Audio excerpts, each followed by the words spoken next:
Shalom, everyone. Shmuel here from CFOIC.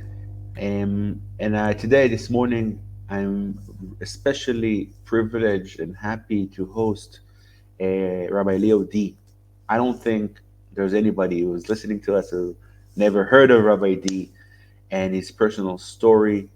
He became a very famous speaker in Israel that gives hope and shares a story in angles that are so personal and yet so national, like nobody else. And we're so happy and privileged to have him talking to us, especially connected to Yom Ha'atzmaut, Independence Day, that we are celebrating soon.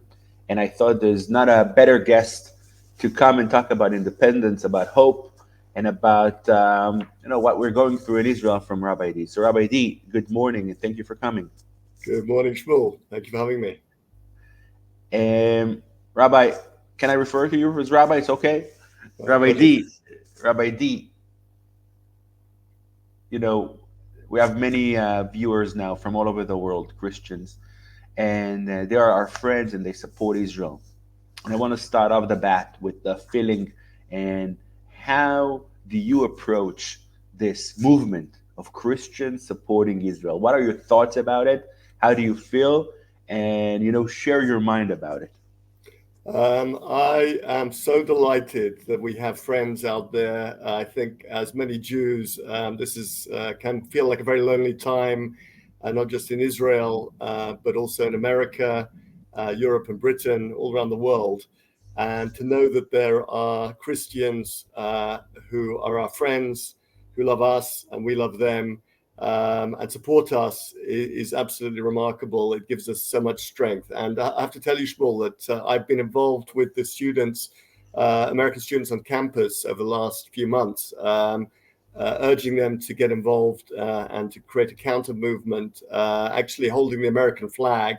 And recently, before this whole thing exploded about 2-3 weeks ago, we got some Columbia students, brave Columbia students, to go marching with American flags. It was a tremendous success, and they got millions and millions of views on social media and actually television appointments as well with Fox and other news stations. So they really got the message out there of the anti-Semitism on campus. And when this happened, I contacted some of my Christian Zionist friends in America and asked if they could support those students on campus. They sent hundreds of Christians to support them at one of the first marches that took place against the Free Palestine at Columbia University. And my Columbia students were absolutely so touched. I can tell you, I was on their private WhatsApp group, and the messages from these Jewish students who'd really probably never come across such a concept as Christian Zionism, they were lit up by this support, and they really couldn't believe it, and they just wanted me to thank them on their behalf because it was such a tremendous support for them. I cannot agree more. The feeling and the first word you say, and we are feeling isolated right now. We are by ourselves, we're alone, everybody's against us. So when you know and you heard and you hear there's people supporting to you actively, we met you in a solidarity tour that CFOIC ran. You remember a couple of weeks ago, it was in a flat, and you see people in the middle of the war. What are you doing here? It's like you're a tourist. That's the time to come during war. Ken, yes, we want to come because it's the war, because we want to show solidarity. It just warms our heart. It's amazing, right? That's right. So I wanna, just go back before, just to the people that maybe are not familiar and don't remember. They remember the name, but they don't remember the story. Can you share your personal story a bit and just what brought you to this moment? Yes, sadly, I was thrust into the limelight. My wife and I were going on holiday from a frat where we live to Tiberias on the second day of Passover last year, which is not a Jewish holiday in Israel. It's not a holiday you can't drive in Israel. It was a Friday. We left in two cars. My wife, Lucy, with my daughters, Maya, who was 20, and Rena, who was 15. I was with Tali and Yehuda, and my fifth child, Karen, was staying in Jerusalem for the weekend. Waze took us both on a strange circuitous route. Normally go straight up the 90 by the Jordan River, but it wanted us to take a left and go around the mountains. I changed ways to go straight on. Lucy didn't, and sadly was met by two terrorists, Palestinian terrorists, with a Kalashnikov and 20 bullets. Sadly, we buried my two daughters on the Sunday and my wife on the Tuesday. And on the Monday in between, I made an impassioned plea. I don't know what struck me. I was in the middle of the night after the funeral of my daughters. I had a sort of vision, let's say, and the next morning I asked the mayor of a frat to invite international news for a conference in a frat. To my surprise, they came. I made a speech where I said that there is a war going on between good and evil. If you believe that these three beautiful girls who were killed in the prime of their life were good, and these terrorists who shot them, not knowing who they were, just for no reason whatsoever except for evil hatred, then please will you post an Israeli flag on your social media. And to my surprise, millions of people took this up, and there was a lot of Israeli flags going around the media, which I think just made everybody feel more connected suddenly at a time when Israel was being pulled apart by sort of internal struggles about ridiculous issues about legal debates, which nobody understood what they were talking about. So I guess all that threw me somehow into the fray. And after the Shiva, the 7 days of mourning, I was asked by a number of people to try and get involved in trying to bring Jews together at this tumultuous time. And I think that there was a strong feeling in April, May last year that if we don't get the Jewish people together, there's going to be a disaster. And sadly, we didn't succeed, and there was a disaster, and that was on the 7th of October. You know, unfortunately, we live in a country, we live in a situation that are many, many terror attacks, many casualties. But I think your family, your wives and your daughters stood up. I think that more than anything, I think your words were very strong, and the flag was a very strong gesture. But you saw, like, your young daughters, like, smiling in the famous photo. You saw life, you saw happiness, and everything was cut. And I think that was something that every person in Israel, like, there's many, many casualties, but that struck us as something so strong. So I want to take it to this personal level. How do you continue life after such a horrible, horrific incident? Can you continue life? Well, yes. Let me tell you something. There's been a lot said about resilience. I think if you look at the victims of or the families of those who were massacred brutally on the 7th of October, the word that seems to resound in Israel is resilience. But somebody pointed out that actually it's not resilience; it's more than resilience, because resilience means you can bounce back to where you were. I think that what we're seeing in Israel, and I think that this is perhaps a sort of maybe a Jewish trait, maybe it's a religious trait, maybe it's I'm sure it's a Christian trait as well. The ability to bounce back and actually to surpass where you were before. And I don't think there's word for that. Maybe in Hebrew the word's tikva, which is hope. Of course, Hatikva is the name of our national anthem, meaning the hope.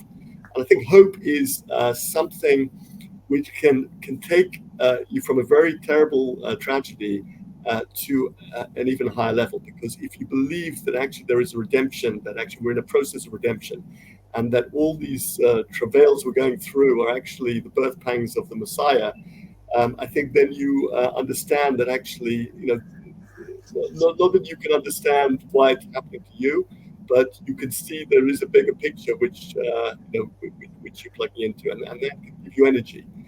And I think I see this everywhere I go. Victims, families, bereaved families, they have a renewed energy to pursue, I guess, shalom, which is sustainable peace, which is different to peace. Peace comes from the Latin meaning pax, meaning absence of fighting. Shalom means complete in Hebrew. which means a complete sort of, solution to the problem. The way I liken it is, imagine you have two kids fighting in a classroom. One teacher grabs one teacher grabs the other, and they pull them apart. Then you have peace. But until a third person comes along and says, "What were you fighting about?" and sorts it out, you don't have shalom. So we're in a process now of trying to find shalom. We don't have peace with our enemies, but once we sort out these current rounds of fighting, we will certainly be in a deep process of shalom to try and make sure this never happens again, and that we can find a sustainable solution. But one of the things I found, Shmuel, on Shabbat this week is a good example. Obviously I go up and down, and I have moments when I'm tearful. This Shabbat, I only had one of my kids, Yehuda, with me. The girls were both away, and we were invited out for 2 meals, for Friday night meal, to lunch, and Shabbat lunch. And Shabbat afternoon meal, evening, I was planning to sit down with my son, but he made a last-minute arrangement to go to friends. So I suddenly found myself alone at home, and I could have gone out and invited myself to somebody. But as you know, the third meal on Shabbat tends to be more of a family occasion, and when you're a single guy, you don't necessarily want to be a burden on other people. And I was happy to sit home and read. And I came home, and it was an empty house, and I burst into tears. And while I was crying, I suddenly thought to myself, every moment of sadness is a gift from God, because every time I felt like that in my life, I knew that there was something that I needed to change. That it was a message, that feeling of pain was there to teach me something, to tell me something. And I guess, I was thinking about it. Maybe I decided that, coming home to an empty house is not what I want sustainably. Maybe I need to, please God, get remarried and find myself a new partner, whatever it is. But the thought that came from that pain, which was, how can I fix that pain? Is perhaps something that can take me a step forward in my life. And I think that's true for all of us, that, when we have these moments of pain, we can look at it and say, oh my goodness, I'm sad, and then get into a real depression from it, because just, worrying about why I'm sad, and thinking about it and focusing on it. Or we can try and say, this pain is here as a message from God. There's something that's not right in my life. God's telling me I need to change something. What is it? And if you can work out what it is, then you can take that pain and use it as a growth step. And I think that's something which we as Jews have learned how to do in our history and in our culture. And I think that's something which gives us this hope and doesn't allow us to fall into despair. By the way, the word hope, Rabbi Sachs, who was my teacher rabbi for a number of years, he makes the point that there's a difference between optimism and hope. He says optimism is believing things will get better. Hope is doing something to make them better. Right. So I think that that is the tikva, the hope. That is the Jewish approach, and with hope you can turn pain into growth. So, talking about Rabbi Sachs, I remember that he gives this teaching around the time where Jacob hears that his son dies or disappears, and he says that he cannot receive comfort because there's something in him that believes, like this optimism slash hope, that he going to see his child once again. So I want to take this perspective of optimism and hope to the more, I would say, current events and then the national events.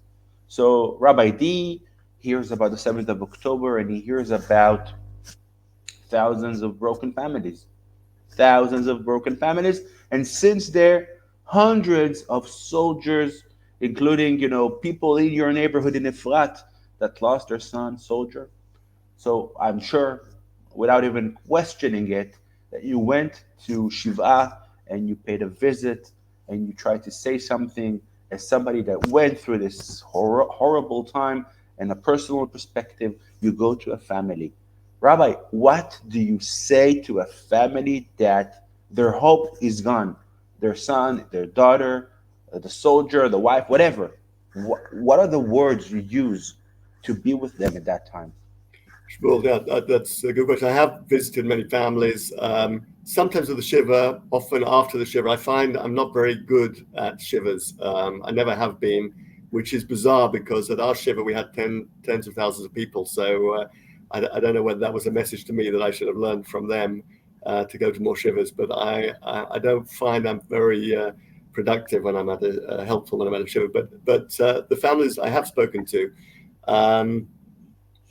I have a message, and I think the strange thing is in the Israeli Jewish calendar, we have Memorial Day, which goes straight on to Independence Day, so that they're back to back. And you have this strange ceremony on the evening, which is the end of Memorial Day and the beginning of Independence Day. So you're going from a very sad day to a very happy day, literally within a few minutes. And that transition is very odd. But I think that the way I looked at it as follows, we have this mourning period. We have 7 days of intense mourning, 30 days of sort of medium mourning, a whole year of lighter mourning, and then it sort of finishes. And I've just come out of that after Passover. And the question I had was, what is the point? What is the point of this mourning? In other words, you sit there and people visit you, and then the 30 days you don't shave, and then the year you don't go to happy occasions or whatever. And what is the point? And it struck me that the one thing that I want to do for my wife Lucy and my daughters Maya and Rena is to remember them and to remember their personalities and their characters and to make sure to keep that alive. But there's a problem that I have and that all bereaved parents and families have, which is that every time you want to remember them, you cry. And it's painful to remember them. So I figured to myself that for me, if I want to remember them, I've got to figure out a way that I can remember them and smile. And to me, that became my mantra. That became my objective for the year. How can I get to a point where I can remember Lucy, Maya, and Rena and not cry, but actually sometimes feel happy? And I was blessed because so many people were helping me in many different ways. And I got involved in many different projects. And everything I do is in memory of either Lucy, Maya, or Rena, the different personalities. And so now I feel that when I'm engaging in any of these projects, I actually am remembering them and feeling positive and fulfilled that I'm doing something positive in their memory. So I think that is, how you can turn Yom HaZikaron, Memorial Day, into Yom HaTzmaut, into Independence Day, and actually become independent again, an independent operating human being. Mm. I wanted to ask another question, but I'm interested in what are the projects? Where did you find comfort with your loved ones? How do you put them and remember them? In what ways? What are the projects you're dealing with? Okay, so Lucy, her name means light in Latin, and she was a light to all her friends. She was the one who sort of saw the spark of light in their souls and encouraged them to bring it out and be the best they could be. And because of that, I put a lot of effort over the last few months into speaking to Jewish students on campus in America. I went a few trips since the war started and spoke to thousands of students, also to communities, with an objective that they should start a counter-protest campaign against Free Palestine. And thank God, with their help, to completely all their effort, it's paying off, and now I think it's sustainably taken off, and the dream, the vision, which is that it wouldn't just be them, but because they're holding American flags as well as Israeli flags, they've managed to bring in Christian Zionists who understand that this is really a war against them as well.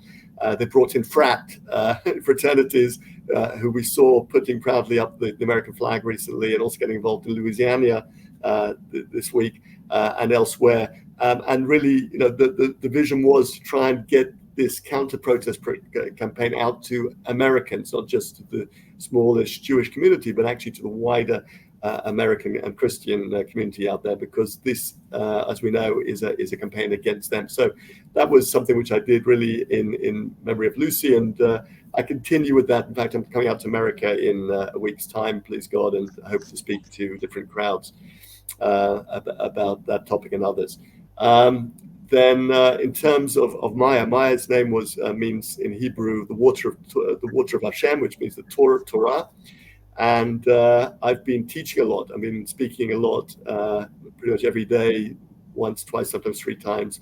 I'm speaking to different groups, either on Zoom or in Israel or abroad, and I feel that's really very much doing what she loved to do, which was to teach Torah. Rena was somebody who her name means the hope about the future. And I hope that some of the messages that I'm giving are also giving people some hope about the future. But so I think the number of different initiatives, and then the friends of them have set up amazing initiatives in their memory as well. So from Maya, her friends set off a learning initiative that's gone to tens of thousands of people around the world to learn the ethics of the fathers, which they're learning now every week, and they send out a different paper every week with families that are learning around their Shabbat table. Rena's friends are organizing in a few weeks' time a national trip of girls of her age to Masada to climb at dawn, and many other different things that have been done, tree plantings and building projects, which are really incredible. So those are the things that give me a lot of hope and satisfaction. And when I think about them, I think about the girls, and I think about them in a very positive, happy way. Amazing. So, last questions I have is, as I said, we came here to talk about hope, and we got a lot of hope and encouragement. And we hear somebody who went through this horrible time and sees there's a future, and he looks in a positive perspective. So, if you can give us last words of comfort in the sense of what we've been seeing in Israel in the last 2.5 years is really bad. It's like inner circles of really almost tearing us apart as a society, and now war. And we live in Israel. We get the feeling, right? That the fact that you see people are not smiling like they used to. Honestly, it's such a pain, a lot of pressure, a lot of stress, and you don't see the end of it. You're still debating what's going to happen with our 133 kidnapped people, and we have Lebanon on the north, and Iran is attacking us. Different places, and it's scary. It's not a positive time in Israel, and yet we have Independence Day, like 76 years. We need to celebrate. How can we combine the feeling of stress, fear, anxiety with the independence, with happiness, with freedom, if you wish? What is your take on this subject? I think that we have many sources in Jewish tradition that deal with this. So in the book of Deuteronomy, there's a whole passage about the curses that will happen to us if we don't keep by God's laws. We'll get thrown out the land, and the rabbis understand this to be the 2,000-year exile. And at the end of it, there's a promise that when we do repentance and come back, God will, rebuild the temple, will allow us to flourish in our land.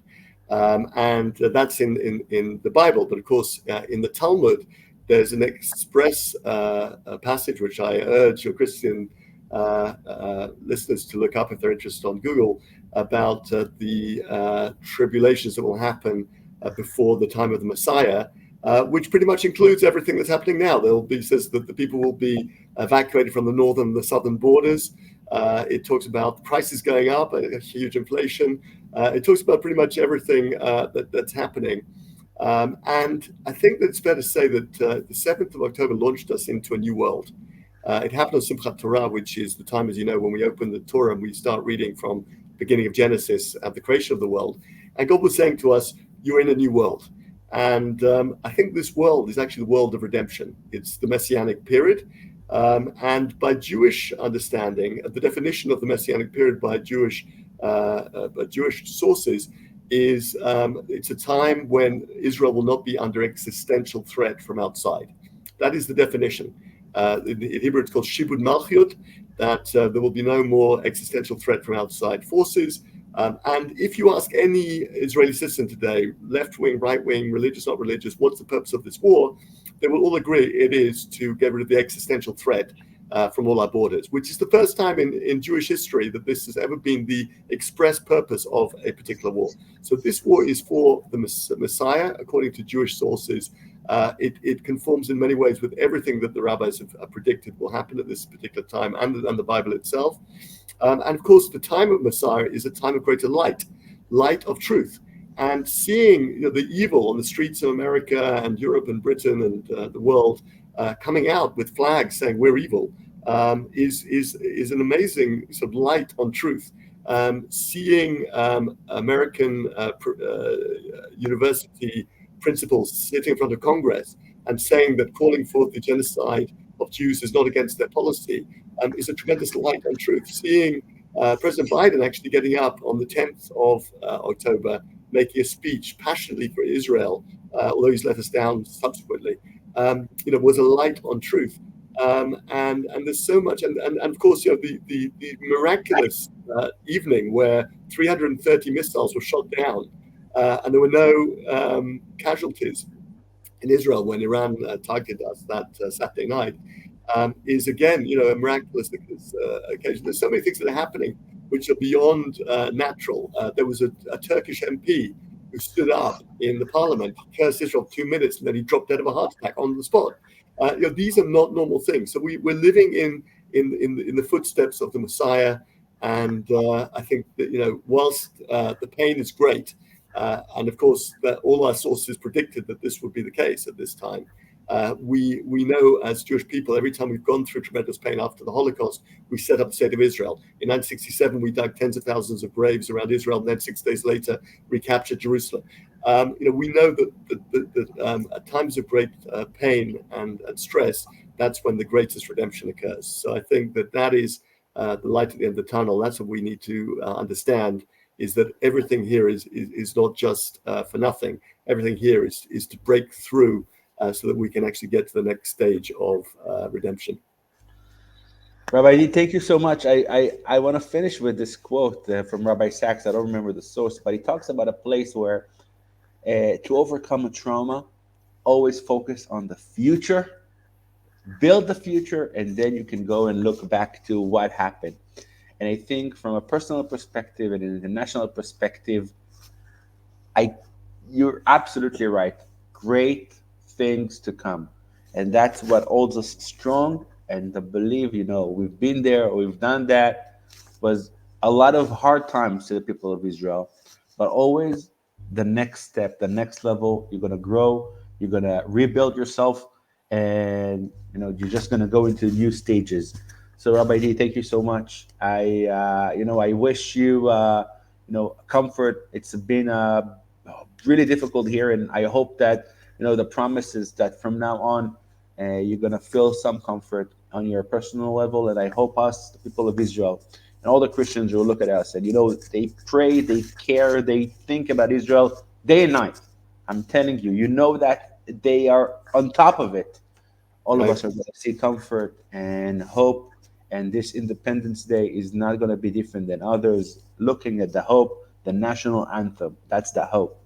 That's what we stand for, and only for the best. Thank you so much. Thank you.